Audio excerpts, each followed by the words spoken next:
For me, the organizational culture, making sure that they feel valued, that they're motivated to innovate. You have to feel that you're in a safe environment to be able to take on new innovation and challenges. Because, if you don't take that chance to fail forward and learn, which makes for such innovative projects.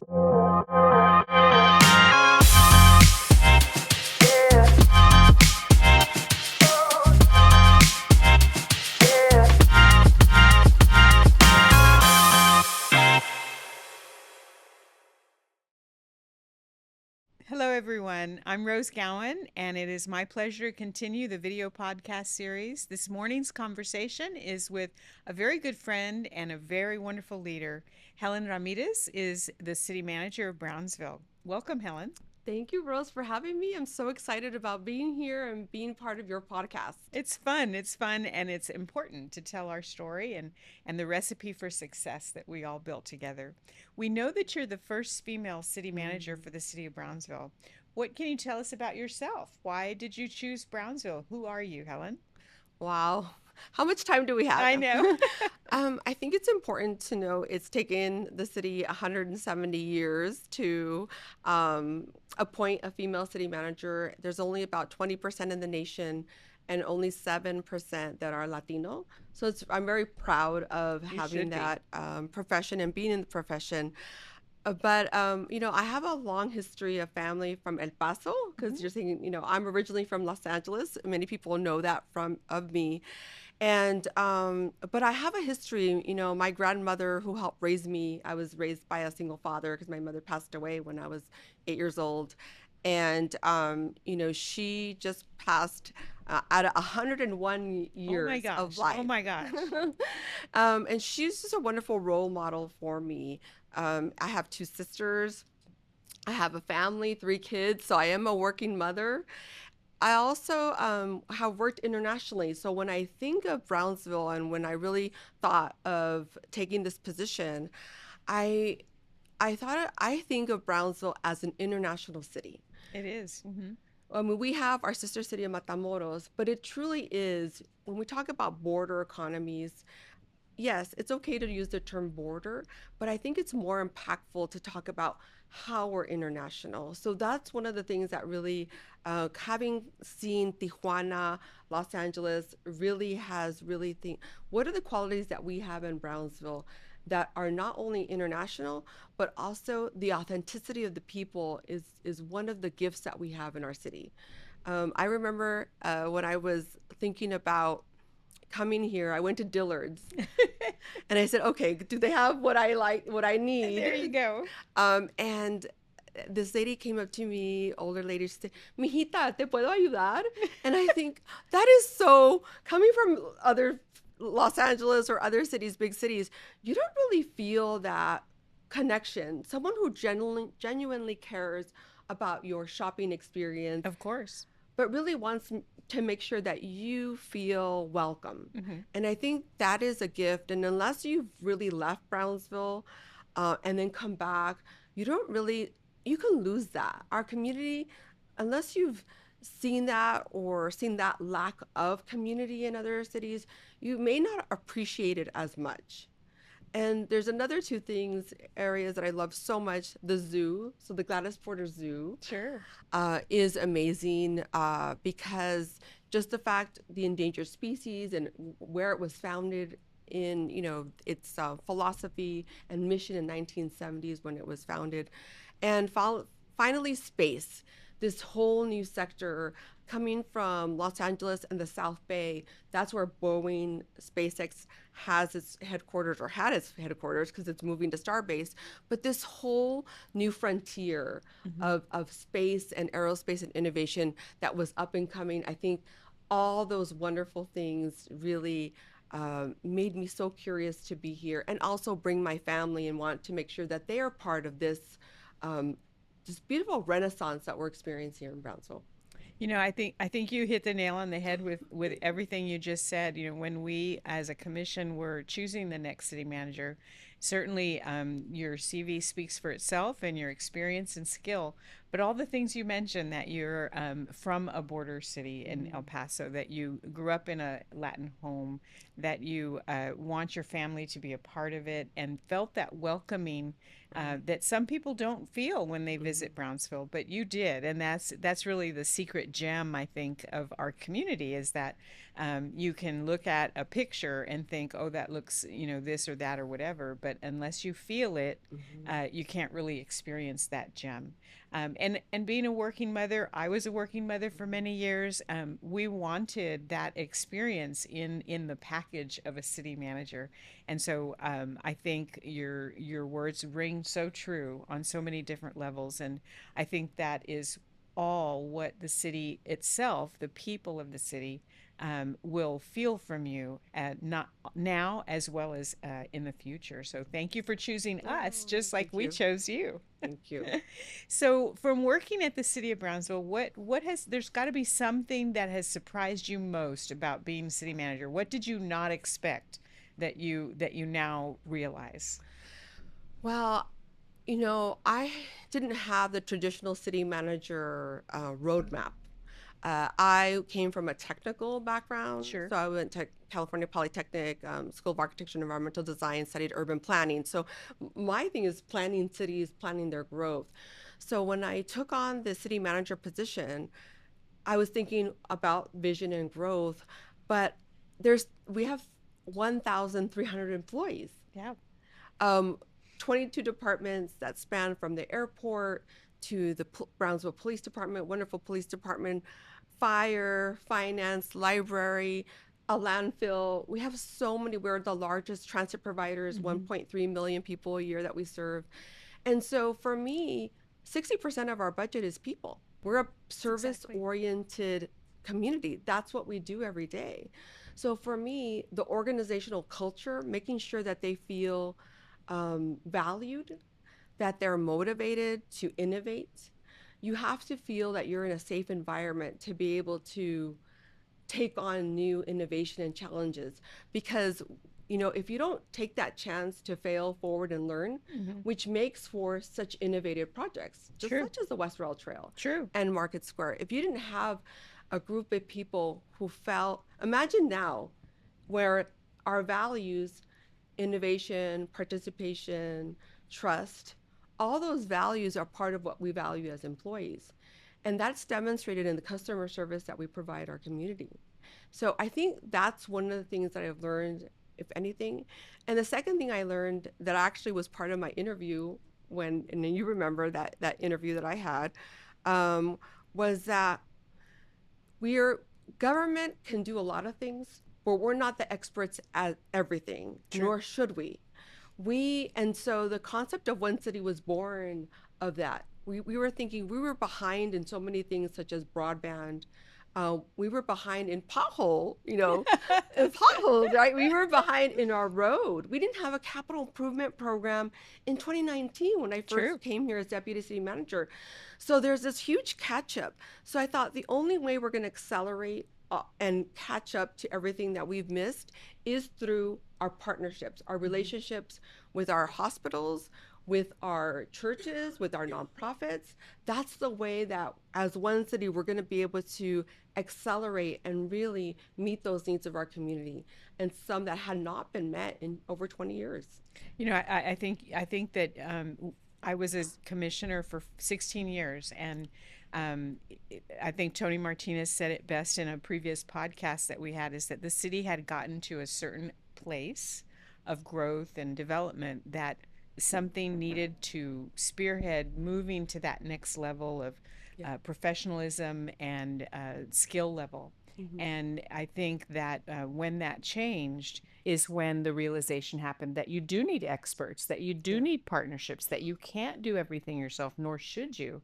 And I think there was a time of transition where there was a little bit of cowboy-ish. We were trying to do things new and different and innovative to kickstart that transition, and then the more conventional process building of planning and so forth. And so we kind of walked that balance to get us to that point of realization.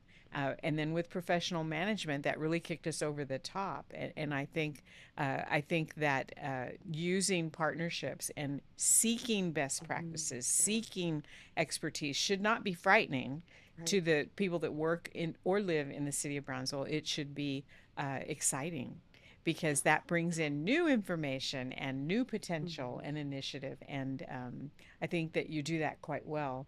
And your team is being schooled to approach things in that way. And I think that's a real feather in your cap at this point, and to continue. Absolutely, the feathers are collecting. And Rose, I would say that without the leadership of the mayor and the commission, um, we will not be successful. And so through your leadership, Mayor Mendez, now Mayor Cowan, you've continued a lot of those major projects. The growth of our, whether it's growth of our trails and our park system, the growth of broadband, we have Omni Fiber. So what I appreciate about the leadership of the mayor and the commission, past mayor and our current mayor, is that they really work so well together, right? To really ensure that these projects that are multiple year projects keep Keep keep going. going Absolutely. keep going. Absolutely. I mean, you don't see that in many communities, and I'm not saying that our commission can't agrees on everything. I don't think anybody agrees on everything, but they really come together as one team, as one, to really lead this community, which makes my job easier and the job of all our employees easier. So I want to thank you for your leadership and so many years of leadership here, and also just the current mayor and the city commission for continuing with those that vision and that mission for the city. You know, one of the things, and we've spoken about, is timing is everything. That's certainly something that I've learned in my many years here. Is there are a lot of things, especially big, meaningful projects, that are not going to get done within your 4-year term, Mm-hmm. and so it is. It is definitely a compliment to ongoing commissions and mayors that Right. they recognize how game changing those projects are, and they continue them. Because, you know, 4 years seems like a long time, but it's not necessarily a long time depending on what project you're talking about. And I agree, they do come together and they do seem to be able to focus on the realization that this project is important and Mm-hmm. we need to move forward. So those things have surprised you. I think that's really understandable. And what do you think about lessons? What do you have? You had an aha moment or Yeah. realization since you've had that chair? Wow. One is it's a 24/7 job. True, true. I mean, but that's good thing. That's because not only because it's interesting because many of our community feel comfortable going to our mayor and commission for with their concerns, even though we have different tools True. like 546 help, to be able to call. But that's a good thing, right? And so then be able to reach out to our mayor and commissioners to then come to our city and our executives and say, we need help with this street light or this pothole. So it is a labor of love. I would say it's hard, but it's also very rewarding. Hmm. And so you become very impactful because one of the things I love is about connecting the dots. If we are going to move this city forward, communication and strategy is so important Hmm. because we only have so many resources, True. right? I mean, period. We don't have $1 billion budget that the city of Laredo does, right? We have a healthy $138 million budget, but we have 46 parks. We do Sure. have Lots a of need. whole transit system. We have the most sophisticated police and fire department in Hmm. Cameron County, and we have Starbase and SpaceX that we're helping develop. Starbase has incubated as a city, Sure. so guess who they're calling for to learn from? Brownsville. And so, um, for me, understanding how to try to balance that family life with the work life while being successful and motivating is one of the things. And also, like I said, reinforcing one city because it's not about a sticker that says we need to work together. It's really about demonstrating that philosophy and saying, this is a great example. Our zoo master plan, True. If you've written the zip line, have you written the zip line, No, Rose? and I need to. We should have done this interview on the zip line.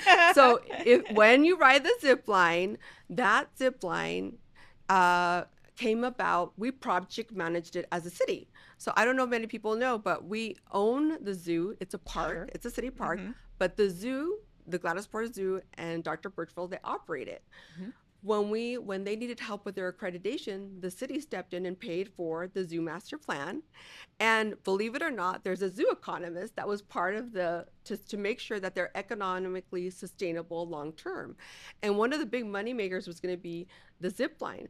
But the staff didn't know at the zoo didn't know how to project manage Of a course very not. Of intense course not. zip line. So we created an enterprise project management office and we managed the project for them because their main role is taking care of all our animals. Of course. So it was just a great example of demonstrating one city through a real tangible project, and I think that's what we need to continue to do in those relationships. I think that my example of that, and I love the zoo. I mean, I grew up here, and I remember the zoo way back when, and that was the place to spend your Saturday afternoon. Was definitely, or even go on a date. The zoo was one of the locations that we would use. But I also think, as you're speaking about Belden Trail, Belden Trail was a project when there was absolutely no political capital available at that time. But BCIC stepped up, which I was a part of, and said, we're going to write this Texas Parks and Wildlife grant, which we did. We didn't get it the first year, but we did get it the second year. But that only paid a small portion of what was needed for this 1 mile trail. So we had to find partners and we had to start that one city attitude. And B Metro came in with money from sidewalk improvements for some of it. PUB decided that they were going to put up reactivate the light poles along the trail so that had been defunct for many years. CDCB had a Ford Foundation grant that allowed us to use them as project managers and designers for free. So we had all these partners coming out of the woodwork that we just grabbed and embraced. And that was I like to think of that as the pre-one city, because that's what you're describing with the zoo, how we don't work together. No entity can do everything alone. And there are so many needs that we do need to try and partner and leverage each other's strengths and finances to be able to do it. The budget of 138 million sounds enormous, but most people do not appreciate what it costs to pay for the fire department, Right. or what it costs to keep all the streets across the city in perfect condition, which is almost an impossibility. So you're right. That is a big important way to look at Brownsville. So if you had to describe understanding Brownsville as you do now and all of the things that we discussed, what would your best description, if it was going on the title of a magazine, of the city of Brownsville? How would you describe our journey, our initiative at this point? Wow. I love that question. I see it as a city undergoing a beautiful renaissance. And if you really think about the downtown Renaissance master plan, that's why we gave it that name, because we always knew, we know that being one of the most historic cities in the state of Texas, we preserved a lot of that, and seeing the change in how our downtown has evolved. I've lived in downtowns and cities, and you feel that hustle and bustle when my offices are in downtown. That's Sure. where the chambers is, and you feel the hustle and bustle. I can go downstairs, which I'm on this block where we're filming, and I can grab a cup of coffee Yep. on the ground floor. I can have a wonderful meal within a couple of blocks, and I walk there to get there. So we can integrate our park system and our trail system and our ridership within our downtown. One of the things that cities throughout the United States all want a thriving downtown, and it's important to when you visit downtowns that it not have all the stores that what you would see at the mall. Of course. If not, it would be should be anywhere unique. USA, right? Right. Exactly. So we have our charm through our small businesses. I know you're the chair of BCIC, and I think that's super important. So entrepreneurship can happen not only at the cannery as we open the permanent farmers Hmm. market and that incubation of food, but also which is a continuation of the farmers market. So I really see that thriving downtown. It's a great example of the renaissance and the growth that we're experiencing north, south, east, west. Because one of the things I promised myself as a planner is I didn't want all the resources just to be in one boulevard. That's a typical, True. it's the same boulevard that if you go to different cities, it's the same boulevard being fixed. It's the same boulevard being, all the money goes to one boulevard. Here, it's all over. It's from the southmost, it's in downtown, it's north with the new police station complex that we're building, it's west. So you're really seeing a lot of that growth and activity throughout all our four districts. And I think that's really proud of what the renaissance that we're experiencing in Brownsville. I think there's a real effort and sense that every district, no matter your zip code or the type of homes that are in each district, be accessible, whether it Mm-hmm. be by B Metro or trails or Mm-hmm. roads, and have options to support small businesses in those Mm-hmm. districts. And I know BCIC, for one, is in this budget year is going to shift some of their money to District 2, and then maybe next year perhaps it's a different district, and share the funding so that it's not no longer just focused on downtown, but helping spread what you just described, and see how can we do some game changings throughout the city so that everyone is accessible and no one zip code is the primary focus, which I think is important. Three projects. Give me three projects that you think are game changing for the city. So I'm going to announce one that, Oh, good. Oh, good. sorry, Mayor, I'm on the podcast, Mayor Cowan.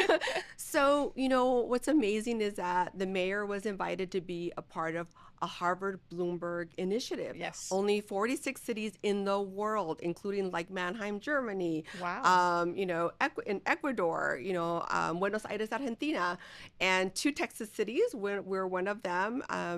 That were able and invited at no cost to the city. Bloomberg, the former mayor of New York, really believed in how to change is also local. It's very localized.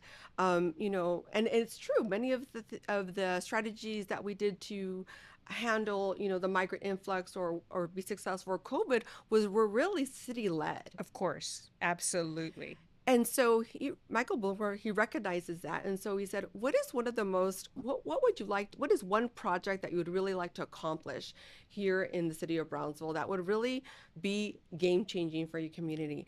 And the project that we picked is how our parks, health, and rec, how that improves our health and how each person in our community will use those services on a daily basis. So it's really changing how we live Hmm. and how the UT School of Public Health, I know that you're a big part of that initiative and our collaboration, is it's collected data, or they have as an institution collected data on how you and the community has successfully reduced the amount of diabetes and obesity in our city. 11%. It's huge. And you talk about how that helps economic development. So because instead of going to the dialysis or to the hospital, I'm going to work. I'm productive in my community. I'm not in a hospital trying to get care. I'm actually healthy and I can contribute better to my community and my quality of life. And so that's our number one initiative right now. We're going to be rolling out the next 9 months. We have experts from Harvard, but the School of Public Health and a lot of our nonprofits, Brownsville Wellness Initiative, will be a big part in our community of that initiative. So, one, how do we track, I know that we have counters on our trails, but how do we track other types, from Zumba to yoga? How are we tracking all that data throughout our community? And how can one feel that this is a part, just like eating or sleeping, being active is an important part of my life every day. whether it's a 15-minute walk, 20-minute walk. I see my neighbor in the front. He does yoga every day at 6:30 in the morning. He's retired BISD teacher, but I love that he does that. And you can hear the music because he does it from his garage. I love it. I love so, it. so every morning I'm like, I wish I will join you one day and do yoga. So that's one. There's a lot of master plans right now, the downtown master plan. We've gotten a lot of engagement in it. What do you want to see? What kind of downtown do you want to see in the next 5, 10, 15 years? And three, our comprehensive plan. I know you talked about the Imagine Brownsville plan, and uh, you realize that you need a new comprehensive plan, which is your future growth model in the next 10, 15 years, when much of the new land that is being developed was agriculture. So if you look at our community meetings or our city council meetings, there's a lot of rezones from ag to residential or ag to commercial. That tells you that your growth is so accelerated that you really need to revisit your comprehensive plan, your Imagine Brownsville plan, and say, where do you want to be when you grow up as we head north? Because unlike McAllen, we are not built out. Only 50% of our city is built out. It's amazing. And we head all the way, our tentacles spread all the way to the Gulf. So we have an influence through Cameron County on how we want to influence our county. And that is very powerful. So we'll be, hopefully in the fall, we'll launch that, and we'll be able to have everybody participate of not only how we want to take care of Brownsville in our built environment right now, but what do we want to be as we grow up? And we have all these wonderful, the Port of Brownsville, Starbase. What do we want to be? So, folks, you heard it here. 3 important projects. One new. We even scooped the mayor. Sorry, John. It is music to my ears, and certainly very important. What I'm going to translate what Helen just said, which is health, wellness, and recreation, important to integrate into all of our lives and family lives for every single day, not just on the weekend or when you go on vacation. And listening to the people and both of the plans that she describes, where she's asking for public input. And so when you see those flyers go out and that social media go up for those meetings for downtown master plan and for the parks master plan and the comprehensive master plan, speak up, give the city leadership your input, because it's our city. And we have to work together to accomplish with health and wellness so that we can enjoy it. I remember when I was first elected, there was a newspaper article about a gentleman who worked for the city, and it was highlighting the fact that he was fitted with a mobile dialysis unit to be able to keep working and didn't lose his job. And that's wonderful to hear. But I later thought, what can the city do to have prevented the man from needing dialysis altogether? Yeah. And I think the city doing these initiatives is what will help prevent people from going to their chronic illness to that extent. And that's huge. It's not just a financial win, but it's also people's lives that are longer and extended and more meaningful and happy. So I hope that continues, and I will do everything in my power, which to move that forward. And it's wonderful. Well, the challenge, the RGV challenge, which many of our employees participate, I am participated. For me, I'm not going to exaggerate, really. I don't exaggerate. Anybody knows me. I say it like it is. It really changed my life because there's many classes that are given for free for you to try. And I tried yoga for the first time. Yay! I'm not a flexible person. I could barely touch my toes, but I tried yoga, and I've always had neck pain or just the stresses, Sure. many people in the neck and shoulders. And I said, okay, well, I'm going to try this hot yoga studio and beginners. And wow. So 4 classes in, I'm like, I feel different. There's something different about me. And I realized that it was the shoulder and neck pain was gone. It makes a difference. Just simple stretching, which I don't want to minimize yoga, but stretching, that motion, those different motions make a huge difference. And I get the neck thing because I have the same thing. And so what keeps you up at night as a city manager? What do you think about and have a hard time turning off? Uh, with so many employees, with 1,300 employees, I really care about them. And so whether it's decisions that impact them, whether it's compensation or, certain disciplinary action, I mean, Yeah. personnel matters. They matter because I have three things: people, purpose, and projects. And people is because I don't see our employees as a number. I see them as a person with a family, with feelings. Purpose, because when you work for government, you don't work to get rich. You work because there's a passion and You purpose or a care. care for community. Yes. And projects, because we have to deliver, because our community there's expectations and there's work plan, and we need to make good on those uh, expectations. So I would say, whenever I'm gonna have, whether it's a happy conversation like today's groundbreaking that we're going to celebrate our public safety complex, or something harder to migrant influx, and really saying we're all going to have to work extra hours to ensure that that we helped 240,000 migrants, more than our population, come through Brownsville and go to their final destination. But that took a lot of time, worry, because in a lot of cities throughout the United States, some of these migrants became homeless in downtowns. And so there was almost this thought of, you're going to be the next homeless city. I'm like, what are you talking about? Not on my watch, because, but it's a team. It's not Helen, it's our one city and team, and all our partners, from Good Neighbor Settlement House to Ozonam to our churches. Without all those, that one city initiative, we could not have been successful. Um, and so those are the things I think about. Migrant influx was a tough time. It's interesting because the cities that were most impacted from beginning to end on migrant influx were the cities on the border. Of course. I mean, that makes sense. You talk to any other city, and they had experience. They talk about their hard part being COVID. We had COVID plus migrant influx. Yeah. And COVID, we were very fortunate because we were able to test and also vaccinate as a city. I mean, that is very rare nationwide.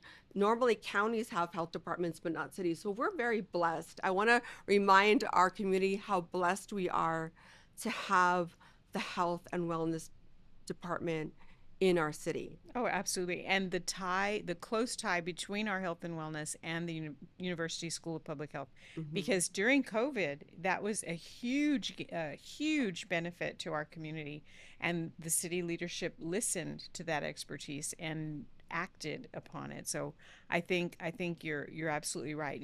The migrant influx was a situation that began as a federal one, and as a city, we came called to arms and got together and took care of everyone that we needed to take care of, Mm-hmm. and we did it well with a smile on our face, and I think that's another feather in our cap.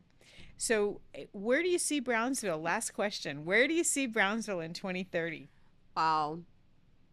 There was a poet laureate that we recognized, and at this past commission meeting, and he was talking about um, that our community didn't felt it was invisible before, and we're very visible. Oh yes.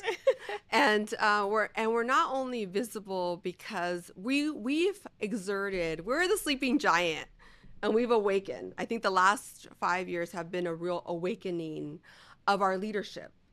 And so where I see us is continuing to be leaders in health, in trail activity, in active living, in from and to also help our region, the Rio Grande Valley, become top notch. The fact that we are creating our own private 5G Hmm. network, and have, through our partnership with OmniFiber and the wonderful IT cybersecurity staff that we have, is, what shocked me, going back to the what were you shocked about? I didn't know that we were one of the least connected cities in the United States in 2014 and 2017. I don't think the people even knew that we were none of us really realized. It was like a number that when we saw the number, it was like, oh my gosh, we need to do something about this. And there's a story of a valedictorian of a high school that was supposed to send her speech to her professor, and it was the night before. And the professor's like, "Where's your speech? Where's your speech?" She's like, had to knock on 4 doors To get an internet, I know to this get just internet to send her valedictorian speech to her, professor. That is, in this day and age, even 4 or 5 years ago, that was unheard of. I had never heard of that, or people using McDonald's yeah. to be able to finish their homework. So now, I mean, the affordability, one thing, the seed was planted in the last administration, the contract was signed with Omni Fiber, and we really leveraged federal money. We have not spent, to all our community out there, our taxpayer money. It's been leveraged through federal money, the ARPA money, which was the COVID money. So now we're going from being from one of the least connected to one of the most P5G safe network that we're offering our communities half of what they're currently paying through the current ISP. So, and that'll help us just use our services better. We're looking at drones to be able to go to a site, say there's an accident on 69, and you get 5 people calling you a 911 saying, one's like the flat tire, the other one's saying it rolled over. Who knows? Everyone has a different story of what they see. But imagine the drone, this officer seeing it on a screen on their phone, exactly what the drone is seeing live, so we can send those services that they need quickly and deploy it. So that triage is how impactful technology will be. Or if we want to make sure that our public places are safe, it can detect erratic behavior or erratic vehicle behavior in a certain area, right? And then I think so everything that you can possibly use with technology and ensuring, because of what I say is that people are not going to wait for Brownsville to be ready for technology, AI, everything. It's here. It's here. Yeah. And one of the also, we have a new contract with Axon, which is out of California, cutting edge technology, is that they're going to help us, our officers, with report writing, which is going to save them 11 hours a week. Can you believe it? So it's, rather than writing a report, which is important, they got to review it, Of course. they're helping our community. They're being deployed somewhere where our community can be better served. So I'm very excited about technology. I'm excited about where we're going in our leadership with Parks Health, with the Bloomberg Harvard. And I see 5 years of just growth and prosperity. But it's really up to, with all those master plans, up to our community to participate in these processes. Absolutely. And understand, I think, that working towards the health and wellness is not a detractor from economic development or from technology, but rather an enricher. Being healthy and well enriches everything else we do in our lives. So I think some folks are afraid that there may be resources that should be applied only here or only here, but the answer is really supply those resources in a balanced and partnership way to be able to integrate both. And I think you've already begun that, and I thank you for that very much personally, as well as a former leader. And to say goodbye, I got to ask, why are you wearing a green blouse this morning, Helen? So my employees will know that, but my word of the year is green. And green because I want to see more green things in my plate, like salads and trying to eat better. And green also because I want to see it in my environment. I think it helps me. People ask, well, how do you handle stress? Well, the way I handle stress is getting on my bike, hugging my children at night, and my husband too. I gotta forget about the husband there. And really just being outside and seeing our beautiful resacas, which is a total gift. Not many cities do not have waterways that meander, so it is that tranquility. So green is all about being outside rather than being indoors, and also just eating healthier and having a healthier lifestyle. So take a vegetable on your way out this morning. No, when we talked about the set for this podcast series, I wanted it to speak to that. So we have plants and we have vegetables, and so I think that we should all adopt as a challenge here. How many people can adopt the word green for the year coming up, 2026, and maybe start with the challenge in January that is produced by the City of Brownsville and the School of Public Health, and follow Helen's lead. Green is the word. Let's do it. Thank you so much, Helen, for joining us. It's always a pleasure to talk to you, and I definitely share your vision for 2030 and technology. And we'll see you soon. Thank you. Thank you.